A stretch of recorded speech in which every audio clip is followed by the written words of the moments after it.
Cantique numéro 14. 3, 4. Annonce-moi l'allégresse et la joie et les eaux que tu as brisées se réjouiront. Annonce-moi l'allégresse et la joie et les eaux que tu as brisées se réjouiront. Détourne ton regard de mes péchés, efface toutes mes iniquités. Oh Dieu, crée en moi un cœur pur, et les eaux que tu as brisées se réjouiront. Amen. Amen. On continue avec le cantique numéro 16.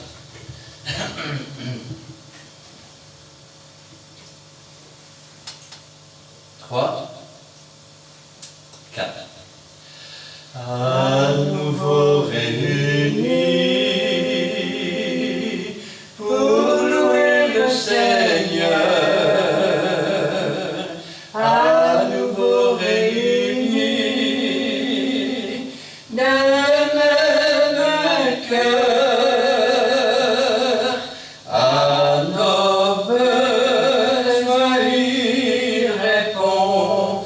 Oui, notre Dieu est bon, à nouveau réunis pour louer le Seigneur. Amen. Amen. Et le numéro 27.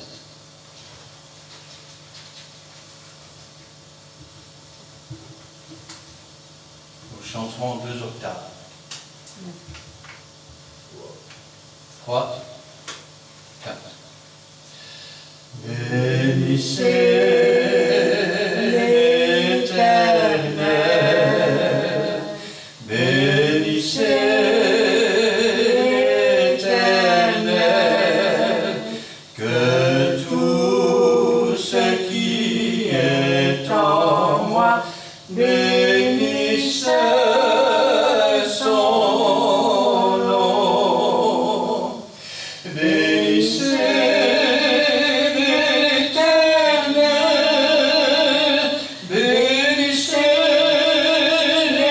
l'Éternel, que tout ce qui est en moi bénisse son nom. Bénissez l'Éternel, bénissez l'Éternel, que tout ce qui est en moi bénisse son nom. Amen. Amen. Cet après-midi, j'aimerais bien surprendre la parole de Dieu avec vous. Et j'aimerais la prendre, petit instant, dans l'évangile de Luc, chapitre 1, et nous lirons là à partir du verset 26. Je vais demander à Gina de remettre la parole du Seigneur entre ses mains. Oui, Seigneur, merci pour ta parole bénie que tu as préparée aujourd'hui. Donne-nous, Seigneur, de la retenir, mais aussi de la comprendre, mais surtout de la mettre en pratique, oh mon Dieu. Et bénis aussi ton serviteur que tu t'es choisi. Efface-le, Seigneur, afin que tu puisses parler à travers lui. Gloire te soit rendue, dans le beau nom de Jésus-Christ. Amen. Amen. Au 6e mois, l'ange Gabriel fut envoyé par Dieu dans une ville de Galilée appelée Nazareth, auprès d'une vierge fiancée à un homme de la maison de David nommé Joseph. Le nom de la vierge était Marie. L'ange entra chez elle et dit, « Je te salue, toi à qui une grâce a été faite. Le Seigneur est avec toi. » Troublée par cette parole, Marie se demandait ce que pouvait signifier une telle salutation. L'ange lui dit, « Ne crains point, Marie, car tu as trouvé grâce devant Dieu. Et voici, tu deviendras enceinte et tu enfanteras un fils, et tu lui donneras le nom de Jésus. Il sera grand et sera appelé Fils du Très-Haut. Le Seigneur Dieu lui donnera le trône de David son père. Il régnera sur la maison de Jacob éternellement, et son règne n'aura pas de fin. » Marie dit à l'ange, « Comment cela se fera-t-il, puisque je ne connais point d'homme ?» L'ange lui répondit, « Le Saint-Esprit viendra sur toi, et la puissance du Très-Haut te couvrira de son ombre. C'est pourquoi le Saint-Enfant qui naîtra de toi sera appelé Fils de Dieu. Voici, Élisabeth, ta parente, a conçu elle aussi un fils dans sa vieillesse, et celle qui était appelée stérile est dans son 6e mois. Car rien n'est impossible à Dieu. » Marie dit, « Je suis la servante du Seigneur, qu'il me soit fait selon ta parole. » Et l'ange la quitta. Amen. Amen. Ce verset commence par « au 6e mois ». Au 6e mois de quoi? Il faut savoir que 6 mois plus tôt, Zacharie, qui, je vais dire, est de la classe d'Abia, devait offrir le parfum à l'Éternel.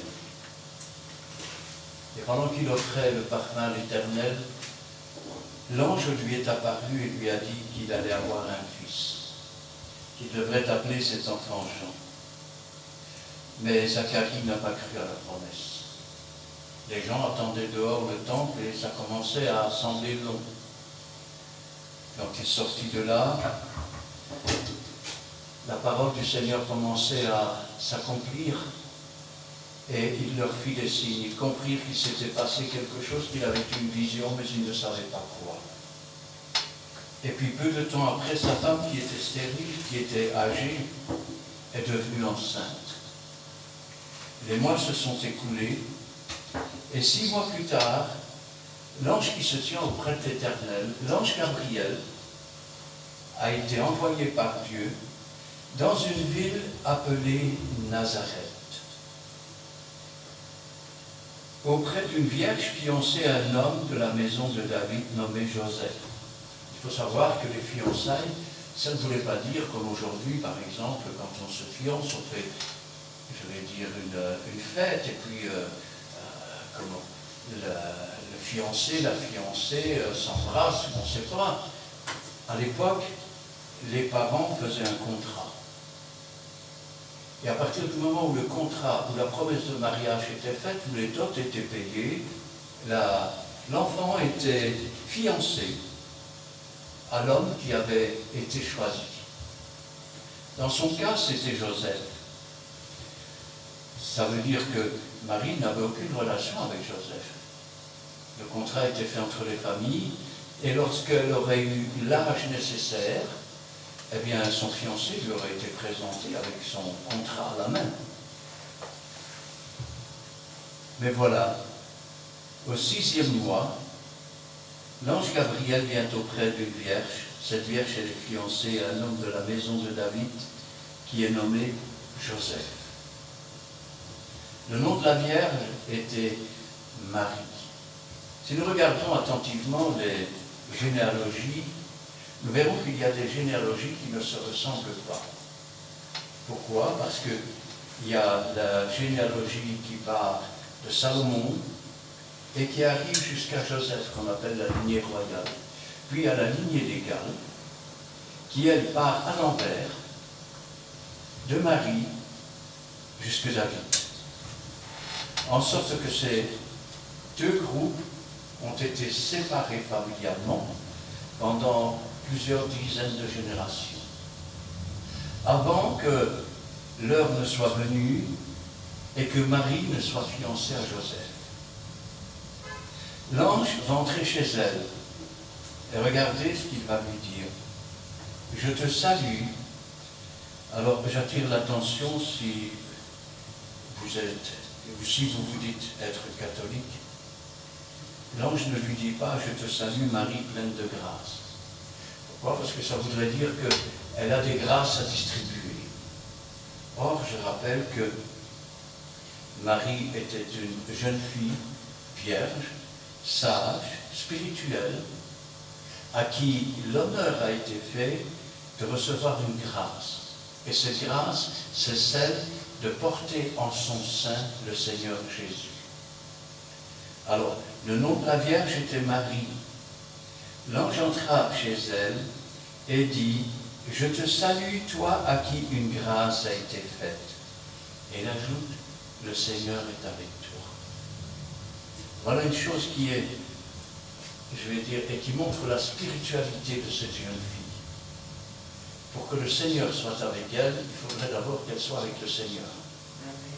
Parce que souvent, les chrétiens disent Dieu est avec nous, sauf que eux ne sont pas avec Dieu. C'est ça le problème. Or ici, elle était dans le Seigneur et le Seigneur était avec elle. Et si Dieu est avec nous, nous sommes plus que vainqueurs. Amen. Troublé par cette parole, qu'est-ce que ça veut dire? Pourquoi une grâce m'a été faite? Quelle est cette grâce? Et pourquoi il dit que le Seigneur est avec moi? Troublé par cette parole, Marie se demandait ce que pouvait signifier une telle salutation. Pourquoi un ange vient et pourquoi finalement il me regarde comme une sainte et me parle comme s'il parlait à une sainte, agréable à Dieu. Et l'ange lui dit, ne crains pas, n'aie pas peur. Marie, et il l'appelle par son nom. Ne crains point, Marie, car tu as trouvé grâce devant Dieu. Dieu lui fait grâce. Ça veut dire que quand Dieu nous fait grâce, c'est une chose qui n'est pas méritée. Quand il nous a sauvés par grâce, Jésus nous a sauvés sans que nous le méritions. Tu as trouvé grâce devant Dieu. Ça veut dire qu'elle a plu à Dieu dans son comportement, dans ses paroles, dans ses pensées. Et voici, tu deviendras enceinte et tu enfanteras un fils. Tu lui donneras le nom de Jésus. Voilà une chose à laquelle elle ne s'attend pas du tout. Elle dit, je ne comprends pas. Comment une chose pareille pourrait s'accomplir? Et puis, il sera grand, sera appelé Fils du Très-Haut. Fils du Très-Haut. Fils de Dieu. Et le Seigneur Dieu lui donnera le trône de David, son père. C'est la réalisation de la promesse que Dieu a faite à David. Vous pouvez la lire dans Chroniques chapitre 17. Lorsque David fut établi, Dieu lui dit qu'il va susciter un fils, que ce fils, c'est lui qui va construire son temple, et que Dieu aura toujours, et que sa famille aura toujours un successeur sur son trône. Ils sont tous deux descendants de David, et Dieu accomplit sa parole. Le Seigneur Dieu lui donnera le trône de David, son père. Autrement dit, il est le roi des rois, le Seigneur des seigneurs. Il règne sur toutes les louanges de Dieu. sur tous ceux qui appartiennent à Dieu. Car Israël signifie louange de Dieu. Amen. Il régnera sur la maison de Jacob. Rappelez-vous que Jacob signifie menteur, trompeur, supplanteur. Mais il a lutté avec les hommes et avec Dieu. Et Dieu lui a dit, après qu'il lui dit, je ne te laisserai pas aller, que tu ne m'aies béni. Dieu lui a dit, dorénavant, on ne t'appellera plus Jacob, c'est-à-dire menteur, trompeur, supplanteur. On t'appellera Israël, c'est-à-dire louange de Dieu. Il régnera sur la maison de Jacob éternellement, et son règne n'aura pas de fin. Alors, il y a deux possibilités dans ces paroles de Dieu. La première, c'est que cet enfant qui va naître ne mourra jamais.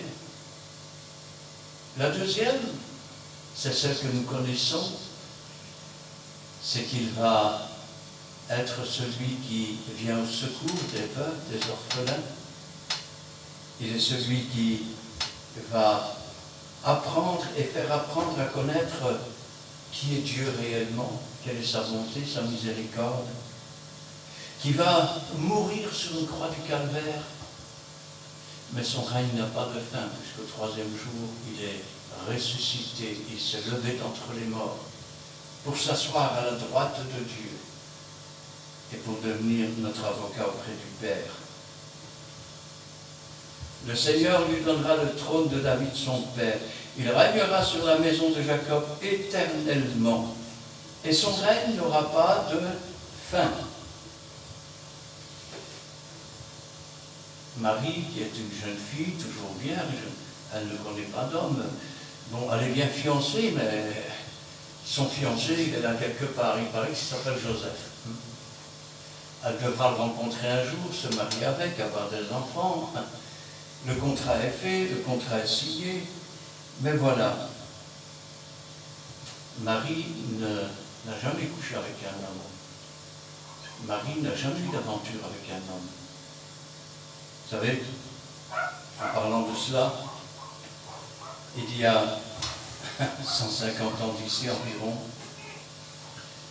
dans les villages, quand une jeune fille se mariait enceinte, toutes les vieilles du village venaient. Et ce n'était pas du riz qu'on lançait sur la mariée. Elle jetait des cailloux sur la mariée parce qu'elle avait quelque part déshonoré le village. C'est d'ailleurs suite à cela qu'aujourd'hui on lance du riz sur les mariés. Aujourd'hui on peut dire que les temps ont tellement changé que souvent la mariée qui se marie en blanc, c'est simplement parce qu'elle connaît les moyens de contraception. Et que celle qui se marie enceinte, c'est parce qu'elle n'a jamais connu d'homme avant.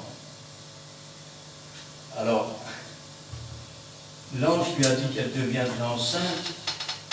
Il lui a dit que l'enfant régnerait éternellement et n'aurait pas de fin.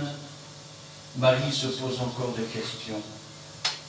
Marie dit à l'ange, comment cela se fera-t-il puisque je ne connais point d'homme?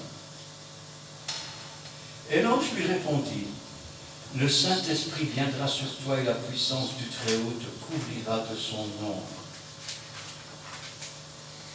Quand je pense à cela, je pense à la puissance de Dieu qui a envoyé le Saint-Esprit. Le Saint-Esprit qui a tissé un corps dans le ventre de Marie. Si nous lisons l'Ancien Testament, nous verrons qu'il a le ventre poli, c'est-à-dire qu'il n'est même pas raccordé à un cordon ombilical comme tous les bébés. C'est d'ailleurs pour ça que dans la Bible, on l'appelle le second Adam. Parce que le premier Adam a été tiré de l'argile et il n'avait pas de cordon ombilical. Le second Adam est Jésus-Christ, car il n'a pas été tiré de la chair de la femme, mais il a été le corps a été engendré par le Saint-Esprit. C'est d'ailleurs ce qui fait dire aux musulmans que Jésus a été créé, donc il ne peut pas être Dieu. Mais c'est le corps qui a été engendré par le Saint-Esprit. Et lorsque ce corps a été terminé, Jésus lui-même, le soleil de justice, s'est abaissé jusqu'à entrer dans ce corps de chair. Et quand je pense à ça, je dis quand même, quelle naissance miraculeuse. Alors, maintenant, il faut arrêter avec n'importe quoi. N'importe quoi, ça veut dire quoi? Marie était une femme comme toutes les femmes. Elle a enfanté Jésus-Christ. Une femme qui a enfanté un enfant ne peut plus être vierge. Je suis désolé de devoir le dire. Et puis, croire que Marie, elle s'est mariée avec un divorcé qui avait plusieurs enfants, c'est un mensonge. La Bible nous dit que Joseph ne l'a pas connue jusqu'à ce qu'elle lui ait enfanté. Ce qui veut dire qu'après, il a couché avec cette femme. Elle ne pouvait toujours pas être vierge. Jésus a eu des frères. Ils sont cités dans la Bible, des frères et des sœurs. Ses frères et ses sœurs ne sont-ils pas parmi nous?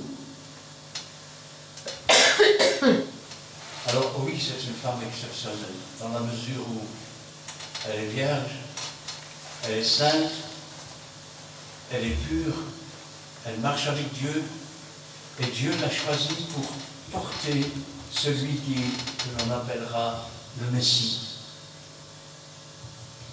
L'ange lui répondit, le Saint-Esprit viendra sur toi, et la puissance du Très-Haut te couvrira de son ombre. C'est pourquoi le Saint-Enfant qui naîtra de toi sera appelé Fils de Dieu. Ésaïe avait dit, on l'appellera admirable, conseiller, prince de la paix, Dieu puissant, Père éternel. La prophétie s'accomplit. Et la Bible nous dit, c'est pourquoi le Saint-Enfant qui naîtra de toi sera appelé le Fils de Dieu. Voici, l'ange continue à lui parler, voici, Élisabeth, ta parente, a conçu elle aussi un fils en sa vieillesse, et celle qui était appelée stérile est dans son 6e mois. Depuis un peu plus de 6 mois, Zacharie est muet. Zacharie ne parle plus. La parole de l'ange s'est accomplie. Et sa femme est devenue enceinte peu de temps après. Elle va enfanter un fils. Ce fils, l'ange lui a dit de l'appeler Jean. Mais ce n'est pas un fils ordinaire. Rappelez-vous ce qui est marqué dans la Bible. Élie doit venir premièrement. Cet enfant, qui s'appellera plus tard Jean le Baptiste parce qu'il baptisait, ou que l'on appelle tout simplement Jean-Baptiste, eh bien, il a l'esprit et la puissance d'Élie. Il n'est pas Élie, il n'est pas le Messie, il est Jean, mais avec l'esprit et la puissance d'Élie, avec le ministère qu'avait Élie. C'est l'enfant qui doit naître, car rien n'est impossible à Dieu. Amen. Et j'ajouterai que tout est possible à celui qui croit. Amen. Marie va dire, je suis la servante du Seigneur, qu'il me soit fait selon ta parole. Et l'ange a disparu. Maintenant, Marie va se rendre chez sa parente Élisabeth. Et lorsqu'elle franchira le seuil, Élisabeth dira, comment m'est-il donné à moi de voir la mère de mon Seigneur? Car quand tu es entré, l'enfant a tressailli dans mon sein. Elle fut remplie du Saint-Esprit. Et elle commença à louer Dieu, et Marie aussi. Et puis, elle va rester là pendant environ 3 mois. Ce qui veut dire que Élisabeth est dans son 9e mois. Était-elle là à l'accouchement ou pas? La Bible ne le dit pas. Par contre, elle dit ce qui s'est passé entre-temps. Joseph a appris que Marie était enceinte. Ce n'est pas, je vais dire, le petit innocent du village. C'est un charpentier. Il a un métier. Il est destiné à épouser Marie. Il est son fiancé. C'est marqué sur le papier. Mais voilà, il apprend que Marie est enceinte. Je voudrais que vous compreniez quelque chose. Nous avons Une famille comme toutes les familles. Alors, la tante est enceinte, l'oncle, il n'y croyait pas plus que ça, alors du coup il est muet, l'handicapé de la famille, en tout cas provisoirement. Et puis, Marie qui est fiancée, elle est enceinte. Joseph, il veut rompre secrètement avec elle. C'est un homme de bien. Vous savez, aujourd'hui, quand un homme veut quitter sa femme, vous savez ce qu'il fait? Il commence par parler sur son dos à tout le monde. Et ma femme c'est ça, et ma femme c'est ça, et ma femme c'est ça. Mais lui c'est un homme de bien. Alors il ne parlera pas sur le dos de sa femme. Il veut rompre, mais secrètement. Il faut dire qu'à l'époque, une fiancée, même si elle n'avait jamais vu son fiancé, même si il ne s'était même jamais regardé, ou si même si s'était jamais tenu la main, une fiancée qui trompait son fiancé, si elle était dénoncée, elle était lapidée, c'était considéré comme avoir commis un adultère. Alors, il voulait se séparer d'elle, mais en secret. Et il y pense. Vous remarquez, ce n'est pas la mère de Marie qui va venir. Oh, écoute, mon beau-fils, s'il faut, je te rendrai la dot, mais ne fais pas ça. Non. C'est l'ange lui-même qui va lui parler pendant son sommeil. Et il va lui dire, ne crains pas de prendre Marie pour épouse, car l'enfant qu'elle a vient du Saint-Esprit. Et Joseph va faire ce que l'ange lui a dit. Avec toutefois une restriction. Joseph ne l'a connue point jusqu'à ce qu'elle lui enfanté. 3 mois plus tard, quand elle est rentrée, il l'a pris pour épouse. Il a fait ce que l'ange lui a dit. Cependant, il ne l'a ni touchée, ni couché avec elle, ni quoi que ce soit, jusqu'à ce qu'elle ait enfanté. Ce qui veut dire qu'après qu'elle ait enfanté, il l'a traitée comme n'importe quelle femme doit être traitée par son époux. Et elle a traité son époux comme n'importe quelle femme doit traiter son époux. Ce qui veut dire aussi qu'ils ont eu des fils, des filles, et qu'ils ont mené une vie tout à fait ordinaire. Cependant, la naissance était bientôt prévue. Cette naissance ne sera pas ordinaire, parce que cette naissance même fait l'objet de plusieurs prophéties. Par exemple, comme celle-ci.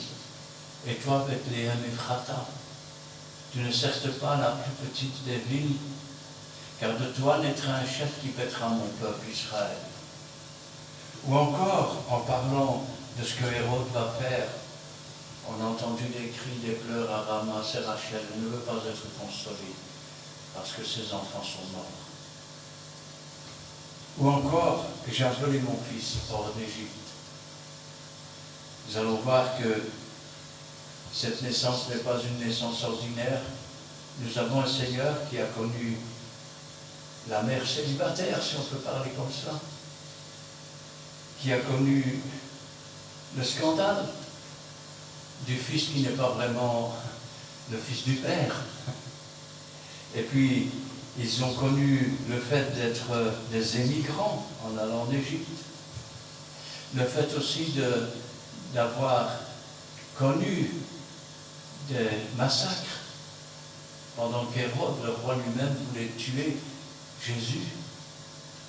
Ce qui veut dire que cet enfant a vécu ce que beaucoup d'enfants vivent aujourd'hui au milieu de la guerre, au milieu des déboires, au milieu de la pauvreté, au milieu de la famine. Quand je pense à cela, je me dis, Seigneur, qui mieux que toi pourrait nous comprendre, toi qui as connu toutes ces choses. Parce que, bien que fils, tu as appris par les choses que tu as souffert, l'obéissance et la foi. C'est pourquoi nous aussi, nous devons apprendre par les choses que nous souffrons, l'obéissance et la foi. Sachant qu'avec l'épreuve, Dieu donne le moyen de s'en sortir. sachant que toute chose concourt au bien de ceux qui aiment Dieu, et que Dieu ne mettra pas sur nos épaules des choses qui dépassent ce que nous pouvons supporter. Je pense que ce récit nous en dit suffisamment que pour comprendre que Dieu a les yeux partout. C'est d'ailleurs Élie qui dira, il y avait plusieurs veuves en Israël, et pourtant Élie n'alla vers aucune d'entre elles, si ce n'est vers une veuve de Sarepta, montrant ainsi que Dieu connaissait le cœur de toutes les veuves d'Israël, mais qu'il connaissait aussi le cœur de toutes les veuves étrangères, et qu'il savait ce qu'il y avait dans le cœur de cette veuve de Sarepta. Il dira aussi, il y a eu plusieurs lépreux en Israël du temps d'Élisée, et pourtant aucun d'entre eux n'a été guéri, si ce n'est Naaman le Syrien, car Dieu, là aussi, connaissait le cœur de tous les lépreux qui se trouvaient en Israël, mais il connaissait aussi le cœur de ce lépreux qui se trouvait en Assyrie. Et quand je pense à cela, je dis, si Dieu maintenant sonde nos cœurs, pourrions-nous être choisis comme Marie a été choisie pour une œuvre aussi grande? Pourrions-nous être choisis, même pour une petite œuvre? Si Dieu sonde le fond de notre cœur, pourra-t-il nous approuver? Est-ce qu'alors Dieu sera avec nous, comme il était avec Marie? Et je pense que beaucoup de chrétiens, enfin de personnes qui se disent chrétiennes, en sont loin. Et que Dieu ne pourrait pas leur faire confiance. Parce que être chrétien, ce n'est pas confesser de la bouche, je suis chrétien, je vais à l'église, j'écoute les prédications, c'est beau, le Seigneur est bon. Être chrétien, c'est d'abord faire mourir le vieil homme, la vieille femme, l'être charnel, pour naître de nouveau dans la spiritualité cette fois, afin qu'en tant qu'être spirituel nous soyons nés. Si bien que être chrétien, c'est la nature même de ce que nous sommes. Ça veut dire que nous pensons chrétien, nous regardons chrétien, nous parlons chrétien, nous écoutons chrétien. Je voudrais le dire autrement. Nous pensons Jésus, nous regardons Jésus, nous parlons Jésus, nous écoutons Jésus, nous marchons Jésus, nous dormons Jésus, nous nous réveillons Jésus, et un jour nous partirons avec Jésus. Quand je pense à cela, je dis, Seigneur, donne-nous d'être humbles comme cette servante du Seigneur. Aujourd'hui, certains en font une idole. Pourtant, Dieu a dit de ne pas se faire de posture ni de statue. Certains l'invoquent pour obtenir quelques grâces, mais elle n'est pas pleine de grâce, elle a reçu une grâce de la part du Seigneur. Chaque fois que vous invoquez Marie, vous salissez son nom. Parce qu'elle a vécu sur la terre, Dieu lui a fait une grande grâce. Elle est probablement dans le paradis aujourd'hui, avec tous ceux qui ont marché avec Dieu. Mais ils attendent la résurrection. L'assomption n'existe pas. Ils attendent la résurrection. Ce qui veut dire que vous invoquez des morts en faveur des vivants. C'est interdit par Dieu. C'est interdit par Dieu. Comme Paul, Pierre, Jacques, Jean, ils sont morts. Ils attendent la résurrection. Vous ne pouvez pas les invoquer. Qu'est-ce que Paul? Qu'est-ce que Pierre? Les ouvriers par les moyens duquel vous avez cru d'un seul, l'autre à l'autre. Celui qui est quelque chose, c'est celui qui fait croître. Quand la Bible nous dit, il n'y a aucun autre nom qui ait été donné sous le ciel par lequel nous puissions être sauvés, à savoir Jésus. Pourquoi essayez-vous d'invoquer d'autres noms? Il suffit que Dieu dise une chose pour que vous fassiez autrement. Dans quelques jours, ça va être, je vais dire, un jour de repas familial où l'on va fêter la naissance de Jésus. Normalement, c'est la fête de la Nativité. Mais voilà, un jour, un grand producteur d'eau minérale, je veux dire, avait décidé de faire une campagne pour la Saint-Nicolas. En Amérique, ça s'appelle Sainte Classe. Et pour cela, il avait toute une armada de camions avec des lampes, avec des dessins de Saint-Nicolas. Et puis, rien n'était prêt à l'heure. En Amérique, ça s'est fait, mais en Europe, ce n'était pas prêt à l'heure. Donc, ils ont dit, écoutez, si on ne sait pas le faire pour Saint-Nicolas, on pourrait peut-être le faire pour la fête de la Nativité. Et en Europe, on a appelé ça le Père Noël. Ça veut dire que chaque fois que vous mettez un sapin, Dieu n'a pas envoyé un sapin pour vous sauver. Dieu n'a pas envoyé des guirlandes lumineuses pour vous sauver. Chaque fois que vous dites Père Noël, en réalité, en américain, c'est Santa Claus, ça signifie Saint-Nicolas, tout simplement. Le Père Noël n'existe pas, il n'a jamais existé. C'est une publicité, excusez-moi de le dire, pour Coca-Cola. Et quand je pense à cela, je me dis, Seigneur, revenez au Seigneur. Quand je pense que dans certaines églises aujourd'hui, il y a des sapins, et au pied des sapins, vous savez ce qu'il y a? Il y a des crèches, avec des petits santons. Ça veut dire qu'on se fait des représentations des choses célestes. Ça veut dire qu'on se fait des idoles en miniature pour mettre au pied d'un sapin. Et on chante dans certaines églises, mon beau sapin, roi des sapins. Dans l'église qui se respecte, on chante, mon Seigneur, roi des rois et Seigneur des seigneurs. Pas des sapins, pas des crèches, pas des idoles. Certaines églises aujourd'hui ressemblent à des cabarets avec des guirlandes dans tous les coins. Et quand je pense à ça, je dis, Seigneur, c'est quand même triste de voir que l'on a oublié qu'un jour, nous ne connaissons pas le jour, nous ne connaissons pas l'heure, mais un jour avait été destiné pour fêter la venue de Jésus, sa naissance. Pourquoi ce jour a-t-il été choisi? Parce qu'il correspond à la fête juive de la fête des Lumières. Et Jésus a dit, je suis la lumière du monde. Il correspond aussi au jour où on va passer, où les jours vont commencer à s'allonger. Et quand je pense à cela, je dis quand même, c'est triste de voir que le monde s'est détourné.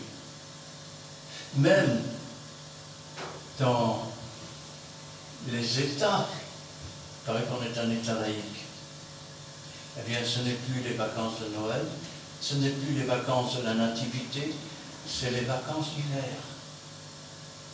On veut supprimer Jésus et tous les moyens sont bons. Alors quand je pense à ça, je dis Seigneur, rappelle-leur qu'il est sur son trône et cela n'aura pas de fin. Il est toujours le roi, il est toujours le Messie, il est toujours le Sauveur. Il est toujours le seul nom par lequel nous puissions être sauvés. Et tout ce qui est ajouté en plus, tout ce qui est retiré, ça vient du diable. Que ton oui soit oui, que ton non soit non. Quand tu dis oui, mais moi je pense que, oui, mais moi je crois que, oui, mais nous on fait. C'est pas un oui. Tu dis oui, oui, d'accord avec toi, non, moi je fais autrement. Quand je pense à ça, je dis Seigneur, donne-nous d'honorer notre Seigneur. De nous rappeler qu'un jour il a quitté son ciel, qu'il s'est humilié jusqu'à devenir un homme parfaitement homme, tout en étant parfaitement Dieu. Qu'il a accepté de vivre sur cette terre une vie de misère, une vie de souffrance, une vie où il a baissé les yeux sur tous ceux qui étaient opprimés, tous ceux qui étaient dans la misère, tous ceux qui étaient dans la maladie, tous ceux qui étaient dans la souffrance, tous ceux qui étaient dans le veuvage, dans l'orphelin, pour nous racheter, pour nous sauver, pour nous délivrer. Si ton Jésus à toi, c'est un Père Noël, alors je te souhaite beaucoup de plaisir. Parce que même ceux qui le représentent sont des faux. Tire sur la barre que tu verras. C'est honteux de parler d'une façon pareille. On ne peut pas. Alors je vais vous dire une chose, mais je dis ce que je veux. C'est la vérité qui est franchie. le mensonge lie toujours. Vous savez, moi j'ai une petite fille, elle avait à peine 3 ans, et un jour elle me dit « Papy, il y a quelque chose que je ne comprends pas. » Je dis « Quoi ?» Mais la petite poule, elle vient apporter des œufs, et pourtant on ne la voit jamais, la petite poule. Je réponds peut-être parce qu'elle n'existe pas. Peut-être parce qu'elle n'existe pas, tout simplement. Arrêtez de mentir. Rappelez-vous que le père du mensonge, c'est le diable. Quand vous mentez avec des Saint-Nicolas qui passent dans la cheminée, il n'y a pas de Saint-Nicolas qui passe dans la cheminée. Il n'y a pas de Père Fêtard qui passe dans la cheminée. Ce n'est pas vrai, c'est des mensonges. Il n'y a pas de Père Noël qui va passer le 25 décembre. Ça n'existe pas. Je vous conseille, moi, une chose. Lorsque vous faites votre repas, le 25 décembre, mettez une assiette vide. Mettez une assiette vide sur la table.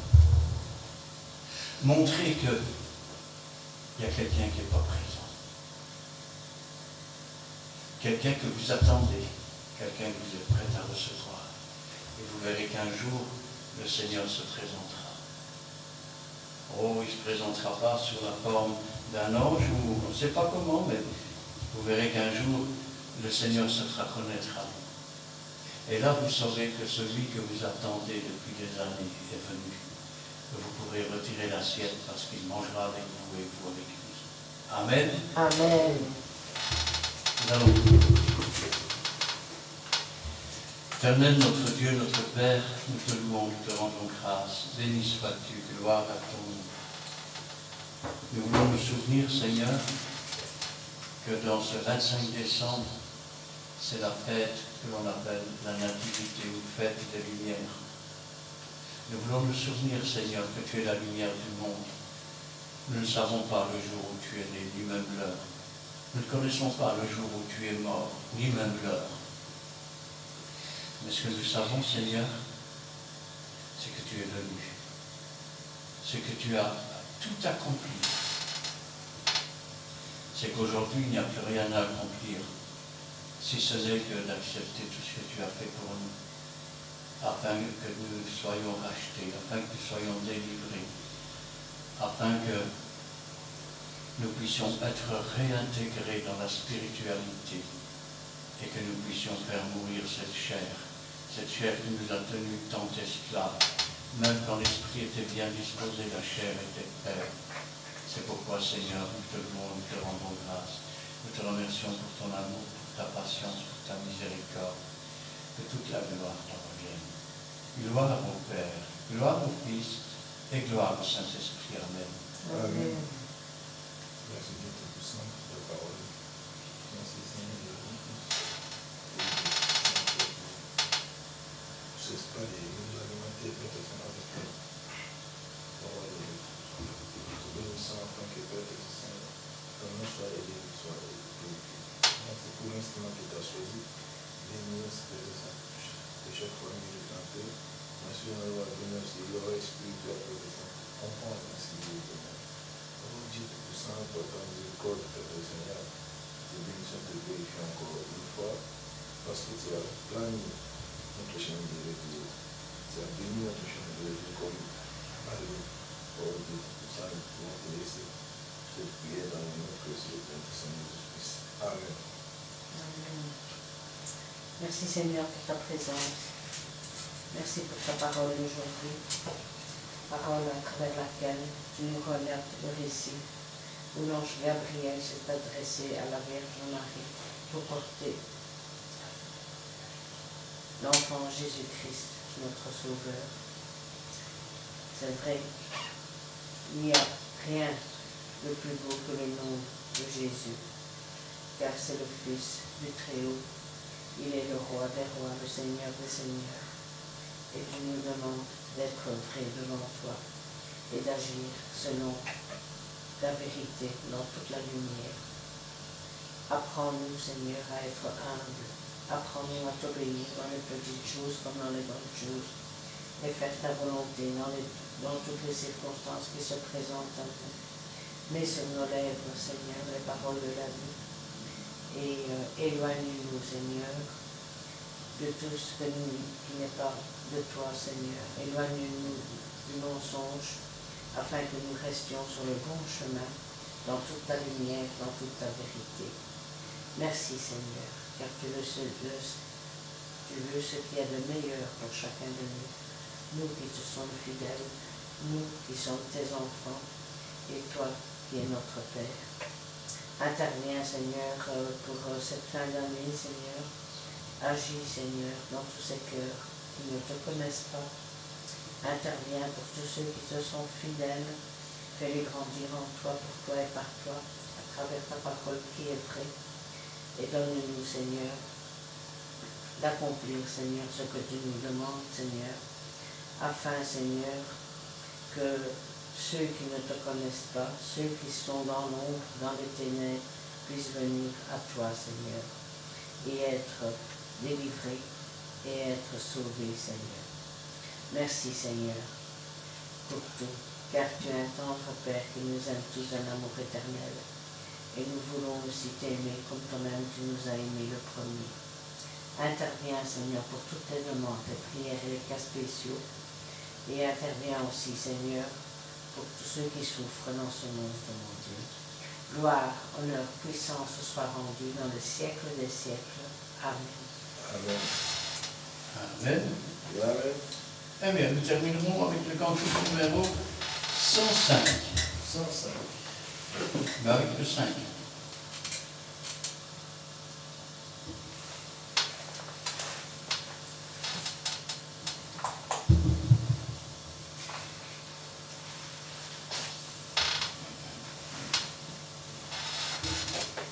Deux. 8. Il est le Dieu de mon salut, il est le Dieu de ma délivrance, un Dieu d'amour, un Dieu d'espérance. Alléluia, alléluia. Il est le Dieu de mon salut, il est le Dieu de ma délivrance, un Dieu d'amour, un Dieu d'espérance. Alléluia, alléluia.